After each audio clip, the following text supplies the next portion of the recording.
दोस्तों, आज मैं आपसे बात करने वाली हूँ मूलांक 1 के बारे में। जी हाँ, अगर आपका जन्म किसी भी महीने की 1, 10, 19 या 28 तारीख को हुआ है तो आपका मूलांक बनता है 1 यानी कि 1।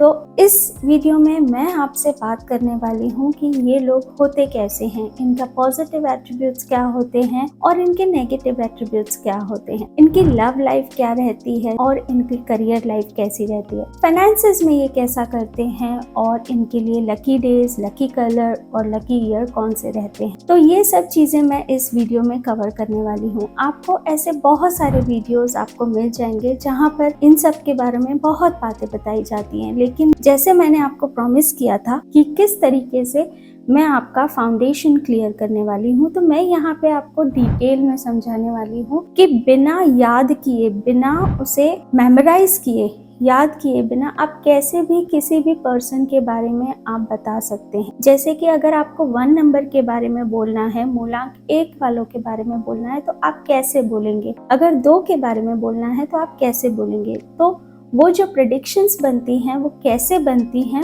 वो भी मैं आपको इस वीडियो में सिखाऊंगी, क्योंकि ये जो सीरीज जो मैंने स्टार्ट की है ये न्यूमरोलॉजी की फाउंडेशन कोर्स की एक सीरीज का एक वीडियो है जिसमें आप सीखेंगे कि कैसे वो प्रेडिक्शंस दी जाती हैं, कैसे वो पर्सनालिटी बनती हैं, कैसे वो कैरेक्टरिस्टिक्स बनते हैं। तो देर ना करते हुए, अगर आप सीरियसली न्यूमरोलॉजी सीखना चाहते हैं तो चैनल को सब्सक्राइब करना ना भूलें, बेल आइकन दबाना ना भूलें और जो भी न्यूमरोलॉजी सीखने में इंटरेस्टेड है उनसे शेयर करना ना भूलें। अगर आपका जन्म किसी भी महीने की 1, 10, 19 या 28 को हुआ है तो आपका मूलांक बनता है 1। मूलांक निकालना मैं आपको पहले सिखा चुकी हूँ, पहले के वीडियो में आपको बता चुकी हूँ। देखिए 1 नंबर क्यों असाइन किया गया सन को, वो भी आपको मैं पहले के वीडियो में बता चुकी हूँ। तो अब तक तो आपको क्लियर हो गया होगा कि 1 नंबर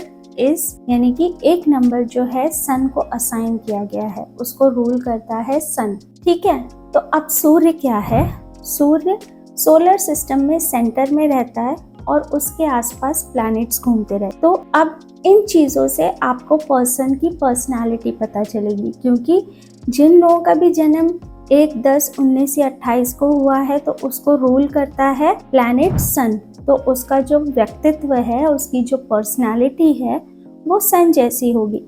सन की जो भी एट्रीब्यूट्स हैं वो आप उस पर्सन में देखेंगे। नंबर 1 को राजा भी बताया है, मैंने आपको लास्ट वीडियो में दिखाया था। राजा से भी प्रतिनिधित्व करा जाता है, तो राजा की जो भी क्वालिटीज हैं वो आप सन में देखेंगे।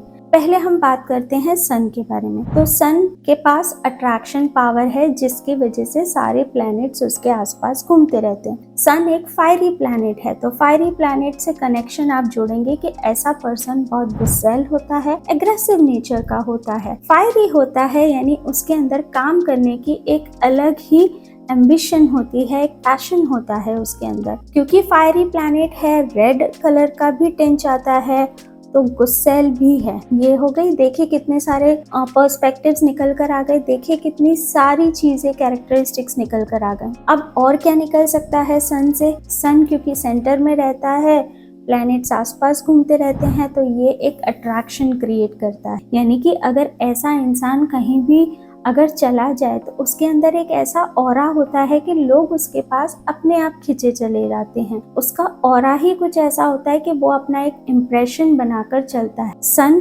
ईस्ट से डेली निकलता है और वेस्ट में डेली सनसेट होता है, टाइम पे राइज होता है, टाइम पे सेट होता है। तो ऐसे इंसान क्या होते हैं, बहुत ज्यादा पंक्चुअल होते हैं, बहुत ज्यादा डिसिप्लिन होते हैं। ऐसे लोगों को आप उनके चाहे कुछ भी प्रॉब्लम्स आ जाए, चाहे गर्मी हो, बारिश हो, धूप हो, कुछ भी हो, लेकिन सन अपना टाइम कभी नहीं छोड़ता, उसका जो डिसिप्लिन है वो कभी नहीं टूटता। तो ऐसे लोगों को गिव अप नहीं करते, ये लोग बहुत जल्दी गिव अप नहीं करते, ये लोग लड़ते रहते हैं, चाहे कितनी भी प्रॉब्लम्स आए, कितनी भी मुश्किलें आए। अगर इन्होंने कोई गोल बना लिया, अगर इन्होंने कोई टारगेट सेट कर लिया तो वो उसे पूरा करने में अपनी पूरी ताकत लगा देते हैं। ये तो हो गई सन की क्वालिटीज। ठीक है, अब हम आ जाते हैं राजा से। मैंने आपको बताया था लास्ट वीडियो में, आप देखिएगा। सन को एम्परर की तरह भी देखा जाता है, किंग की तरह भी देखा जाता है। तो किंग क्या है? किंग एक बादशाह है, एक राजा है जो रूल करता है। तो ऐसे लोगों को रूल करना पसंद है, ऐसे लोगों को बॉस बने रहना बहुत पसंद होता है। ऐसे लोग किसी के अंडर काम नहीं कर सकते। आप इनसे रूल अच्छे से करवा सकते हो पर इन पर रूल नहीं कर सकते। इन्हें कमांड्स देना अच्छा लगता है, कमांड लेना नहीं अच्छा लगता। क्या कभी राजा को अच्छा लगा कि उसे कोई कमांड करे, है ना? इसी तरीके से आपको ये भी कनेक्ट करना है। अब ये हो गई कुछ पॉजिटिव एट्रीब्यूट्स। ऐसे ही बहुत सारी पॉजिटिव एट्रीब्यूट्स हम निकाल सकते हैं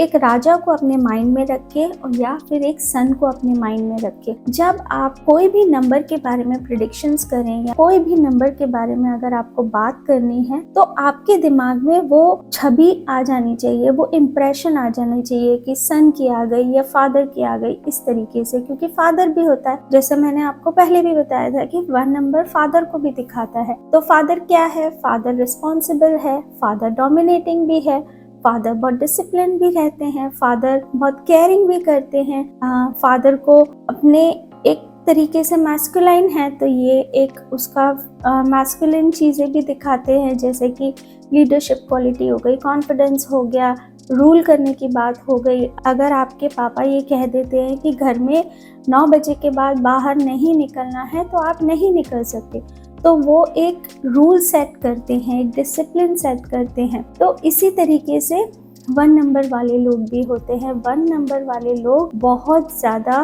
डोमिनेटिंग भी हो जाते हैं, कभी कभी बहुत ज़्यादा इगोइस्टिक भी हो जाते हैं। वो कभी कभी समझ नहीं पाते कि कब उन्हें ईगो की बात हो रही है या कब सेल्फ रिस्पेक्ट हो रही है। वो जो डिफरेंस है वो कभी कभी नहीं समझ पाते। अगर इनकी लव लाइफ के बारे में आपको बात करनी है तो क्योंकि इनके पास ये सारे एट्रीब्यूट्स हैं कि my way is the highway, dominating nature, stubborn है, जिद्दी हैं, गुस्सैल हैं और बॉसी नेचर है, अग्रेशन है, तो जब तक तो ये इनकी वर्क लाइफ में रहा तब तक तो ये ठीक रहेगा। लेकिन अगर इन्होंने ये ही चीज़ें अगर पर्सनल लाइफ में इम्प्लीमेंट करी, अगर अपने रिलेशनशिप में इम्प्लीमेंट करी, तो क्या आपको लगता है उनकी लव लाइफ अच्छी होगी?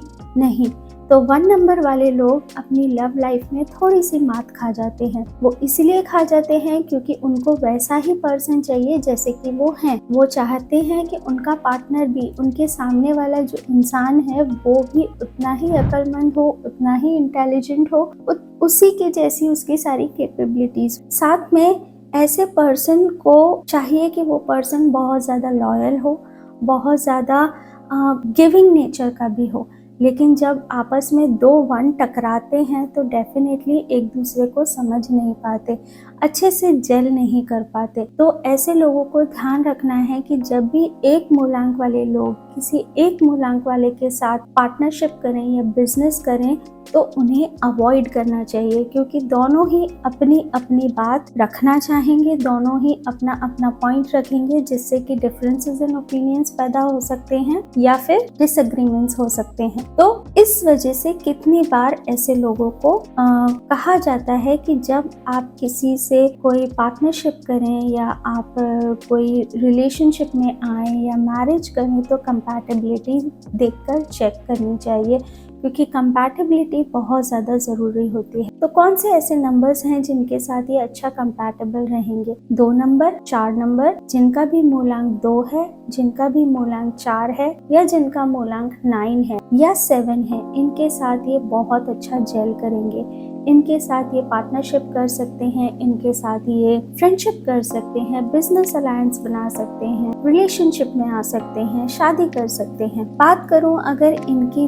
लकी कलर्स के बारे में, तो देखिए लकी कलर्स जो भी सन के कलर्स हैं वो सारे इनके लिए लकी कलर्स हो गए, जैसे कि गोल्डन ऑरेंज या गोल्डन येलो या फिर ऑरेंज येलो या फिर ऑरेंज और येलो में हल्का सा रेड का टच भी हो तो भी इनके लिए लकी रहते। लकी डेज कौन से रहते हैं मूलांक 1 नंबर वालों के लिए? संडे और मंडे इनके लिए बहुत लकी होते हैं। कि कोई भी काम अगर वो संडे या मंडे को शुरू करते हैं, कोई डिसीजन संडे या मंडे को लेते हैं तो अक्सर करके सक्सेसफुल रहते। अगर इनकी लाइफ चेंजिंग ईयर कौन सा होता है, तो जो भी ईयर इनका मूलांक 1 लाता है। जैसे कि एग्जाम्पल 10th ईयर यानी कि 1 + 0 1, लाइफ का 19th ईयर यानी कि 1 + 9 = 1, लाइफ का 28th ईयर, लाइफ का 37th ईयर। ये सारे इसी तरीके से जो भी ऐड होते जाएंगे वो ईयर इनके लिए लाइफ चेंजिंग रहेंगे। और अगर आपका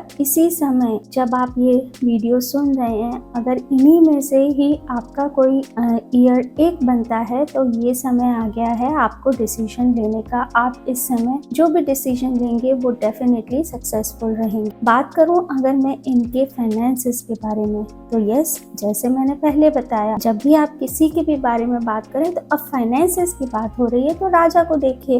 राजा कैसा होता है? रिच होता है। राजा के पास अच्छे एसेट्स होते हैं। राजा गिवर भी होता है। अगर दोस्तों की बात आए तो दोस्तों में इनके पास दोस्त भी बहुत होते हैं और इनके पास दुश्मन भी बहुत होते हैं। इसी तरह से इनके पास कंपटीशन भी बहुत होता है। इनसे लोग compete करने वाले भी बहुत होते हैं।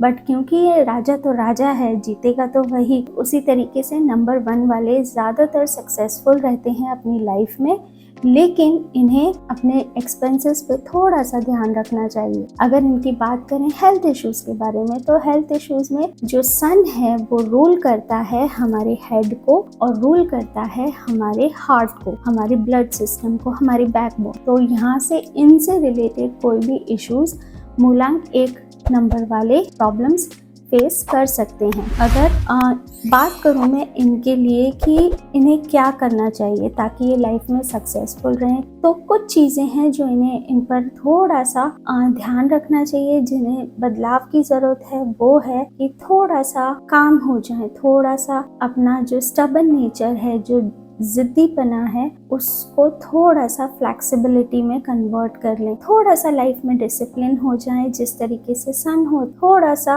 गिविंग नेचर के हो जाए, फ्लेक्सिबल हो जाए, ये इनके लिए बहुत ज़रूरी है। आशा करती हूँ आप लोगों को ये वीडियो बहुत पसंद आया होगा। मैंने इसे सरल भाषा में आपको समझाने की पूरी कोशिश की है।